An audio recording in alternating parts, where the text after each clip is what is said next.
जिहादीला शिक्षा झालीच पाहिजे। केसरेकर कुटुंबाला न्याय मिळालाच पाहिजे। केसरेकर कुटुंबाला जिहादीला शिक्षा झालीच पाहिजे। झालीच पाहिजे। झालीच पाहिजे। झालीच पाहिजे। झालीच पाहिजे। न्याय केसरेकर कुटुंबियांना न्याय।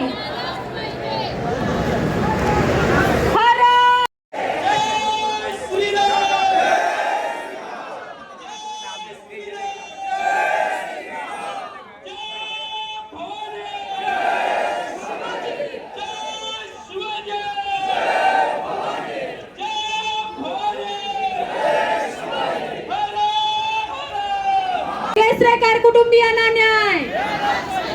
केसरेकर कुटुंबियांना न्याय। भारत माता की वंदे। अरे चला फोटो काढणारे सगळे पोरं मागं चला, सगळे मागं चला, चला अरे काय सगळेजण मागं चला। ए टोपीवाला ए चल रे जिहाद्याला फाशी। जिहाद्याला फाशी भर चौकात। जिहाद्याला फाशी भर।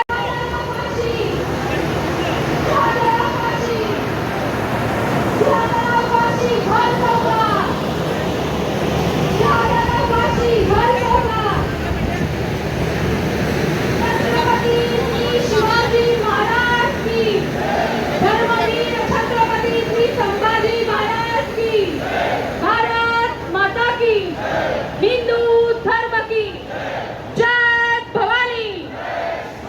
जय भवानी। हर हर हर हर। जिहाद्याला फाशी। अरे जिहाद्याला फाशी। केसरेकर कुटुंबियांना न्याय। केसरेकर कुटुंबियांना न्याय। सकल हिंदूंनो महिला आणि ते पाहुण्यांना जाऊ दे, पण थांबा तुम्ही, इथंच थांबा, सगळे इथंच थांबा, जरा थांबा भावानं, जरा थांबा, असं करू नका। मोर्चाचं आयोजन करण्यात मोर्चाचं आयोजन करण्यात आलेलं आहे, काय भावना आहेत आणि काय मागण्या आहेत? भावना आमच्या सगळ्यांच्या एकच आहे, केसरकर कुटुंबाला न्याय मिळाला पाहिजे आणि ह्या ज्या प्रवृत्ती वाढत चालल्यात ह्या कुठेतरी ठेचल्या पाहिजेत। अशा प्रकारचं अमानुष हत्याकांड म्हणजे फक्त आमच्या घरा शेजारी राहू नये, हिंदू परिवारानं या अनुषंगानं केलेला जो काही हल्ला आहे त्याचा निषेध शब्दात व्यक्त करता येणार नाही। त्याच्यामुळं आमचं असं मत आहे, याला कायद्याच्या माध्यमातून फाशी झाली पाहिजे आणि अशा घटना परत या महाराष्ट्रात कुठंही घडता कामा नये, अशा संदर्भामध्ये आमच्या सकल हिंदू समाजाची मागणी आहे। त्याकरता हा मोर्चा आम्ही केलेला आहे आणि ती जी 2 मुलं आहेत ती अक्षरशः म्हणजे त्यांच्याकडे पाहिलं तर प्रत्येक माणसाच्या भावना या एकदम गहिवरल्या जातील। त्या मुलांकडे पाहून कमीत कमी सकल हिंदू समाजाच्या या मोर्चाच्या माध्यमातून हिंदू समाज एकत्र आला पाहिजे। एकत्र आल्यानंतर परत एकदा ती ताकद ही काय असलीची काय वृत्ती मनोवृत्ती आहे जी जिहादी वृत्ती आहे यांची ही ठेचली पाहिजे। त्याच्याकरता सगळा हिंदू समाज जो विभागला गेला तो एकत्र आला पाहिजे आणि ही पूर्ण ताकद ही हिंदू समाजातील प्रत्येक घटकाच्या मागं अशीच कायमपणे उभी राहिली पाहिजे। याच्या अनुषंगाने आम्ही हा मोर्चा अमित शेख हा सातत्यानं 8 महिने झालं या दोन्ही दाम्पत्यांना त्रास देत होता। हे काय आहे तो आता त्या म्हणजे त्या जिहादी लांड्याचा मला नाव घ्यायचं नाही, पण त्याला सरकारनं म्हणजे फाशीची शिक्षा द्यावी। जर तो तसा परत सापडला तर आम्ही सकल हिंदू समाजाचे सगळे कार्यकर्ते कायदा हातात घेऊन त्याला तशा प्रकारचं उत्तर तोच नाही त्याच्यासारखे असे जिहादी लांडे जे आहेत त्या सगळ्यांना देऊ आम्ही, मागं हटणार नाही। आता तिथल्या स्थानिक महिलांनी सगळ्यांनी एकत्र त्या दिवशी घर पाडल्या। त्या दिवशी मी तुम्हाला परत सांगतो, आमच्या धर्माच्या कुठल्याही घटकावर हिंदू धर्मातल्या कुठल्याही समाजाच्या घटकावर अशा प्रकारचा जर कोण अन्याय करत असेल तर सगळ्या आमच्या समाजातल्या माता भगिनी असतील, युवक असतील, सगळे आमचे ज्येष्ठ मार्गदर्शक असतील, सगळे एकत्र येतील।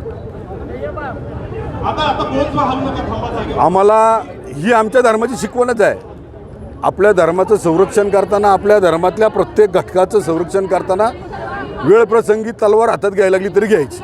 आणि त्या अनुषंगाने जर परत अशी घटना घडली तर आम्ही गप्प बसणार नाही. आता परवा आमच्या महिला भगिनींनी सांगून दिलेलं आहे की कशा प्रकारे आम्ही आमच्या जर महिला या संदर्भामध्ये जर अग्रेसिव्ह झाल्या तर घरसुद्धा पाडायला कमी करणार नाही.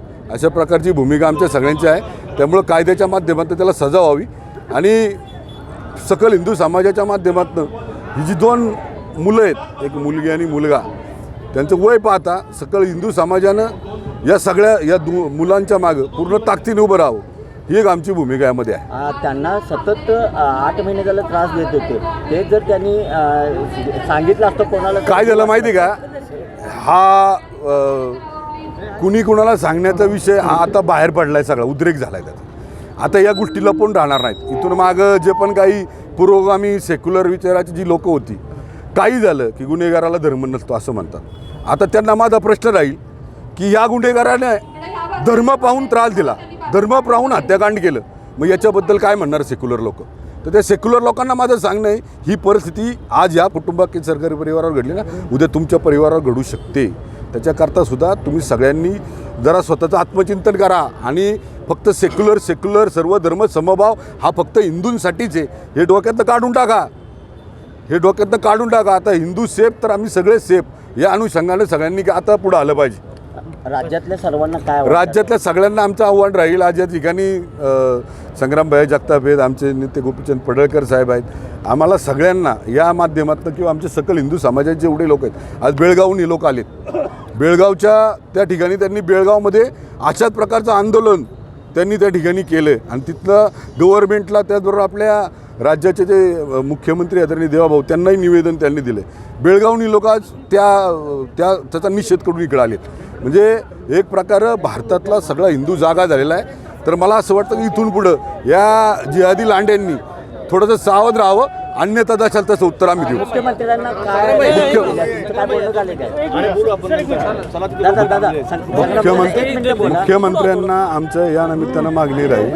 आणि मुख्यमंत्री ते बघा, तुम्हाला सांगतो होते, या राज्याचे मुख्यमंत्री सगळ्या धर्मातल्या माता भगिनींना आदरानेच पाहतात. ज्यावेळेस नस्त्रापूरची घटना घडली त्यावेळेस त्या नराधमाला फाशी देण्याचं काम सुद्धा मुख्यमंत्र्यांनी केलं. आज सुद्धा मी तुम्हाला सांगतो, या घटनेच्या माध्यमातून या जिहाद्याला याला फाशी देण्यासंदर्भातली भूमिका सरकारच्या माध्यमातून मुख्यमंत्री घेतील आणि त्याच्या संदर्भात आम्ही सुद्धा पाठपुरावा करू. आज मोर्चाचं आयोजन करण्यात आलेलं आहे, काय भूमिका आहे तुमची आणि कसं नियोजन आहे मोर्चाचं? 15 ऑगस्टला स्वातंत्र्य दिनाच्या दिवशी सकाळी 6 वाजता हिंदू निष्पाप कुटुंबावरती जो हल्ला झालेला आहे, त्या हल्ल्याचा निषेध करण्यासाठी अखंड हिंदू समाज आज रस्त्यावरती आलेला आहे. कर्नाटकहून आलेलं पोटाचं खळगी भरण्यासाठी मोहन केसरीकर आणि त्यांची सौभाग्यवती मनीषा केसरीकर, ते फक्त हिंदू आहेत आणि हिंदू माझ्या घराच्या शेजारी नको म्हणून गेले 7-8 महिने त्रास दिला जात होता. आणि त्या निष्पाप नवरा बायकोंना काही कारण नसताना त्यांच्यावरती खुनी हल्ला केला. त्या हल्ल्यामध्ये मनीषाताईंचा मृत्यू झाला 1 तासाच्या आतमध्ये आणि 2 दिवसानंतर मोहन केसरीकर यांचा मृत्यू झालेला आहे. आमची मागणी सरकारकडे हीच आहे, तात्काळ ह्याला तर अटक केलेली आहे पोलिसांनी, त्याचं चार्जशीट लवकरात लवकर दाखल करावं, विशेष सरकारी वकील नेमून करून फास्ट ट्रॅक कोर्टामध्ये ही केस चालवून त्याला फासाच्या सुळावरती चढवावं, की जेणेकरून परत कुठल्या निष्पाप हिंदूंची अशी त्यांच्यावरती वेळ येणार नाही, याची काळजी सरकारनं घ्यावी. यासाठी आज आमचा मोर्चा आहे. एक मुलगा आणि एक मुलगी, अख्खं घर उद्ध्वस्त झालेलं आहे. 80 वर्षाचे आजी आणि आजोबा आहेत, त्यांना एक चुलता आहे, तो पण अपंग आहे, त्यांचंही लग्न नाही. अशा घराची वाताहत या जिहाद्यानं केलेली आहे. आणि त्यामुळं जे विचारवंत महाराष्ट्रामध्ये धर्मनिरपेक्षावरती बोलतात, जेव्हा कधी आम्ही भूमिका घेतो तेव्हा ते हिंदू मुसलमान करतायत. अरे हिंदू मुसलमानचा विषयच नाही ना. त्या सगळ्या महाराष्ट्रातल्या तज्ज्ञांना जे टी व्हीवरती बोलतात, मीडियामध्ये बोलतात किंवा विचार व्यक्त करतात, त्यांनी आता ह्याचं उत्तर द्यावं. या कुटुंबाला मारलं का, त्यांचा मर्डर कशासाठी केला, याचं कारण काय आहे, आणि त्याच्यावरती तुम्ही भूमिका व्यक्त करावी आणि ह्याला तात्काळ फासावरती चढवावा. आणि ह्या दोन्ही मुलांना, फिर्यादी मुलगी आहे आणि मुलगा साक्षीदार आहे, यांना पोलीस प्रोटेक्शन द्यावं जोपर्यंत निकाल लागत नाही तोपर्यंत. आणि हिंदू समाजाला आमची हात जोडून विनंती आहे, आपण सगळ्यांनी या दोन्ही मुलांच्या पाठीमागं आपल्या घरातली मुलं आहेत असं समजून आपण पूर्ण ताकदीनिशी त्यांच्या पाठीमागं उभं राहावं अशी विनंती आहे. त्या दोन्ही मुलांच्या शिक्षणाची जबाबदारीच्या आम्ही सगळी त्याची काळजी घेणार आहे. आम्ही आज या मोर्चामध्ये आव्हानी लोकांना करणार आहे, त्यांना आर्थिक पण मदत सगळ्यांनी करावी. त्या मुलीच्या आणि मुलाच्या नावावरती आम्ही आज अकाउंट काढलेला आहे, त्याचा क्यू आर कोड आम्ही देतो आहे. ज्यांना जमेल तसं त्यांनी त्यांच्या या अकाउंटवरती मदत पाठवावी, कारण आज आपण सगळे एकत्र आलो आहे, पण उद्या आपण सगळे त्यांना भेटू अशी परिस्थिती नाही. प्रत्येकाच्या पाठीमागं व्याप आहे, प्रत्येकाच्या पाठीमागं काम आहे. तर सगळ्यांनी, कोण व्यापारी असतील, उद्योगपती असतील, राजकारणी असतील, अन्य कोणी असतील दानशूर व्यक्ती, त्यांनी त्यांना मदत करावी अशी आमची विनंती आहे. त्यांच्या संदर्भामध्ये मंगळवारी परत आम्ही त्यांना कुठं ठेवायचं, काय करायचं, शाळेचं काय करायचं, वसतिगृहाचं काय करायचं ह्याची एक व्यवस्थित चर्चा करून आम्ही मंगळवारी सगळे निर्णय घेऊ. मोर्चा कशा पद्धतीने नियोजन केलं आहे? आज आम्ही शिवतीर्थापासून छत्रपती शिवाजी महाराजांना अभिवादन करून, महामानव डॉक्टर बाबासाहेबांना अभिवादन करून, कारण बाबासाहेबांच्या संविधानावरती आपण चालतो आहे, हे कायदा मानायला तयार नाहीत. कुठल्याच काल तुम्ही बघितलं वंदे मातरमचा विषय आला, जेव्हा केंद्र सरकारनं एक भूमिका घेतली, वंदे मातरमला 150 वर्ष पूर्ण झालेत, तर आता संपूर्ण गीत गायलं जाईल, ह्याच्यावरती लगेच हे आक्षेप घ्यायला लागले. अगोदर 1971 हा कायदा आला आहे, जे राष्ट्रीय सन्मान आहेत त्यांना त्यांचा अपमान करू नये प्रतिबंधात्मक कायदा आला आहे. त्यामध्ये राष्ट्रध्वज होता आणि राष्ट्रगीत होतं आपलं जनगण मन. वंदे मातरमचा आता त्यामध्ये समावेश केला, त्याच्या संदर्भातले कडक कायदे केले. आता लगेच हे बोलायला लागले आम्हाला ते मान्य नाही, म्हणजे ह्यांना कायदाच मान्य नाही. म्हणून बाबासाहेबांच्या चरणी आम्ही नतमस्तक झालो. या जिहाद्यांना चांगली बुद्धी द्यावी आणि कायद्याप्रमाणे त्यांनी वागण्याचा प्रयत्न करावा. छत्रपती शिवाजी महाराजांच्या इथं आम्ही शिवतीर्थावरती त्यांना अभिवादन केलं आहे, कारण त्यांनी असं अधर्माच्या बाबतीमध्ये भूमिका घेतलेल्या लोकांना त्यांचा शिरछेद केलेला आहे, धर्माचं संरक्षण केलेलं आहे. आणि म्हणून आज आम्ही छत्रपती शिवाजी महाराज आणि बाबासाहेबांना अभिवादन करून या मोर्चाची सुरुवात करतो आहे. महानगरपालिकेच्या चौकामध्ये या मोर्चाचा आम्ही समारोप करणार आहे.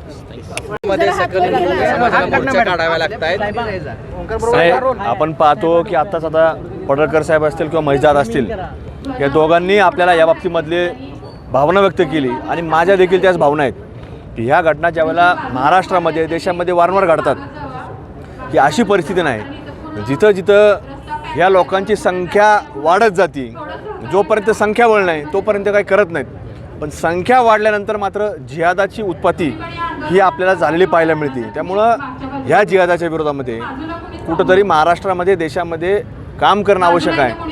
आणि म्हणून अशा घटना घडल्यानंतर हिंदू समाजाने एकत्र आलं पाहिजे आणि ह्या लोकांच्या विरोधामध्ये आवाज उठवला पाहिजे. त्यामुळं या लोकांच्या बाबतीमध्ये कुठंतरी खटला हा ताबडतोब काही महिन्यांमध्ये सुरू झाला पाहिजे आणि त्यांना कडक म्हणजे फाशी सोडून दुसरी कुठली शिक्षा मिळणार नाही अशा प्रकारचं नियोजन शासनाच्या वतीनं केलं पाहिजे. याच्याकरता आमची सर्वांची आग्रही भूमिका राहणार आहे. ठरवूनच करतात, हे कुठंही असं ॲक्सिडेंटल घडत नाही. हे प्रत्येक गोष्ट ही हळूहळू सुरू झालेली असती आणि ट्रायल कुठंतरी घेण्याचा प्रयत्न हा सुरू असतो. मग कुठंतरी काय होतं, पडसाद कसे उमटतात किंवा हा संदेश आम्ही महाराष्ट्रामध्ये देशामध्ये देतो, अशा प्रकारचा तो प्रयत्न असतो. हा मोर्चा जिथे आता सांगलीमध्ये कुपवाड म्हणून जे आहे भाग आहे, तर तिथे एक कुटुंब राहत होतं. दोघंही शेजारी शेजारी राहत होते आणि इतका क्रूरपणे त्या नवरा बायकोंवर हल्ला केलेला आहे. तर ते खूप खेदजनक आहे आणि खूप दुःखी गोष्ट आहे आम्हाला सर्वांना. आणि इथल्या त्यांच्या भागातल्या महिला पण सगळ्या आलेल्या आहेत. तर त्या तर असं म्हणतात की त्यांना समोर आणा, आम्ही त्यांना बघून घेतो. म्हणजे न्याय होण्यापर्यंत सुद्धा थांबायची कोणाची तयारी नाही आहे. इतकी क्रूर गोष्ट ही झालेली आहे की भयानक आहे. म्हणजे ते असं कोणाच्याही बद्दल होऊ शकतं. याच्यासाठी हा जो आहे झालेला प्रसंग आहे तो सरकारने याच्याकडे दुर्लक्ष न करता फास्ट ट्रॅकवर याचा लगेच निकाल लागला पाहिजे. आणि त्यासाठी आज आम्ही सगळे एकत्र आलेलो आहोत. तर ह्याच्यासाठी आपण सर्वांनी सगळ्या ज्या महिला इथे जमलेल्या आहेत तर त्यांची हीच इच्छा आहे की जास्तीत जास्त लवकर आपल्याला न्याय मिळावा. धन्यवाद. माझे नाव विश्वनाथ नागो केसरेकर, मी मोहनचा भाऊ. माझा भाऊ इथं दोंडी कामासाठी आला होता. गेली 20 वर्ष तो भाड्याने राहून इथं आपलं कामधंदा करत होता, आपल्या मुलांचा सांभाळ करत होता. आणि आताच गेली 6 महिने झाले त्यांनी आपलं स्वतःचं घर बांधून तो इथं राहत होता. आणि जो लांडा जिहादी माझ्या भाऊचा आणि माझ्या वहिनीचा ज्यानं खून केला, चाकून भोसकून त्याच्या टकल्या डोक्यामध्ये हातोडीचा मार करून आमच्या दोघांचा त्यांचं जीवन संपवलं. आमच्या कुटुंबावरती फार मोठं संकट कोसळलेलं आहे. या जिहादी लांड्याला एक तर त्याचा एन्काउंटर करायचा, नाहीतर त्याला आमच्या भाऊचा 11 दिवस व्हायच्या आधी त्याला फाशी व्हायची, अशी आम्ही या मीडियाच्या माध्यमातून मी सरकारकडे विनंती करत आहे.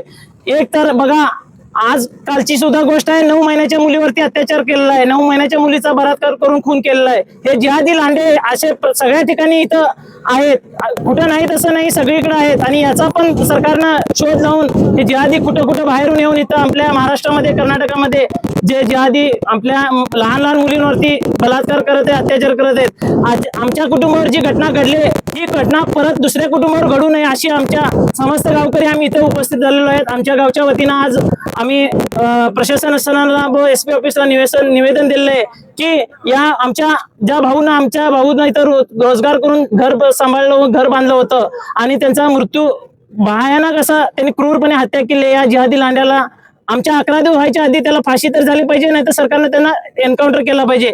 नाही जर सरकारकडनं जमत नसेल तर या आमच्या जनतेसमोर त्याला उभं करावं. आता यांचं जसं काही पिक्चर मध्ये बघतो ना तसं त्यांच्याकडनं चाललंय. आता तो म्हणे मी हॉस्पिटलमध्ये ऍडमिट आहे, म्हणे मी त्याला आजारी आहे म्हणे, तो त्याला निमोनिया झाला म्हणून सांगतात गव्हर्नमेंट. ह्याला बघा, जनताचं यांना उत्तर द्यायचं आहे. जसं की मूवीमध्ये दाखवतात की एन्काउंटर केल्यानंतर म्हणजे मेडिकल फिटनेस नाही आहे म्हणून त्यानं केला असं दाखवतात, त्याप्रमाणे हा जिहादी वागलेला आहे आणि त्याला ताबडतोब फाशी नाही तर एन्काउंटर झालंच पाहिजे. पाखरे, मी मोहन केसरेकरची मामे बहीण. त्याचा इतका ह्याच्यानं त्यांनी हत्या केलेली आहे की त्या जागेवरती जर तुम्ही बघितला तर पोटामध्ये आग पडत आहे आणि त्या पळून जाणाऱ्या बाईला ती आपला जीव वाचवण्यासाठी पुढे पळून गेली, तरी तिचा पण त्यानं चाकू भोसकून जीव घेतलेला आहे. इतका त्याने क्रूर कृत्य केलेलं आहे की बघितलं तर पोटात आग पडायला. असं वाटतंय आम्हाला की आता त्याचे 12 दिवस व्हायच्या पहिला त्याचं एन्काउंटर आम्हाला व्हायला पाहिजे, अशी त्याला शिक्षा झालीच पाहिजे. आम्हाला सरकारला एवढीच विनंती आहे की आमची ही मागणी एवढी पूर्ण करून द्या, तरच त्यांना पण शांती मिळणार आणि आपल्या मुलाला पण न्याय मिळणार.